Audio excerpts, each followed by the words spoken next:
احرام حج اور عمرہ زندگی میں ایک مرتبہ واجب ہے اور اس کے بعد مسنون ہے۔ اس کے وجوب کی 6 شرائط ہیں۔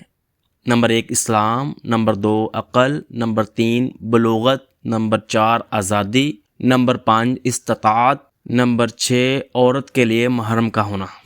عمرہ میں داخل ہونے کی نیت کو احرام کہتے ہیں۔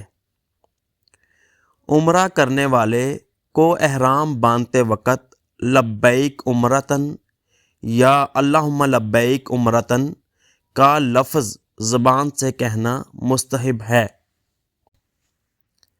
مرد ایک بغیر سلی تہہ بند اور ایک چادر یعنی جو بنیان، موزہ، پاجامہ اور قمیص شلوار وغیرہ کی طرح عضو کے برابر سلی ہوئی نہ ہو میں احرام باندھے گا، اور بہتر ہے کہ چادر و لنگی دونوں سفید ہوں۔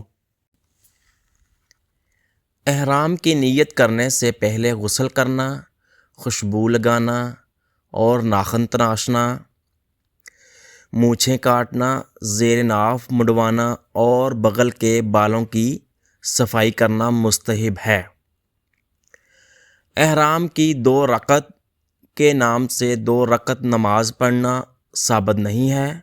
ہاں، اگر فرض نماز کے وقت اتفاقاً احرام باندھنا پڑ جائے تو پہلے فرض نماز پڑھ لے پھر احرام باندھ لے۔ احرام باندھنے کے بعد تلبیہ پکارنا یعنی لبیک اللہم لبیک لا شریک لک لبیک ان الحمد والنعمت لک والملک لا شریک لک۔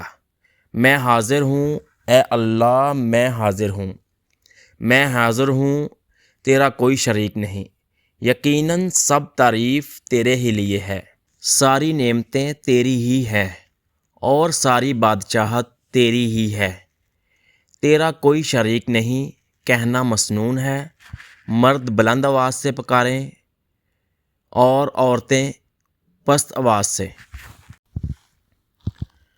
طواف شروع کرتے وقت عمرہ کرنے والا تلبیہ کہنے یعنی لبیک پکارنے سے رک جائے گا۔ احرام کا لباس اگر میلا ہو جائے تو اس کو نکالنا اور بدلنا جائز ہے، اور احرام کا لباس محرم کو اپنے گھر میں سفر سے پہلے پہننا جائز ہے، لیکن احرام کی نیت میقات کے پاس ہی کرے گا۔ عورت کے لیے احرام کا کوئی مخصوص رنگ کا لباس نہیں، جیسے کالا یا سبز، جیسا کہ بعض لوگوں کا خیال ہے۔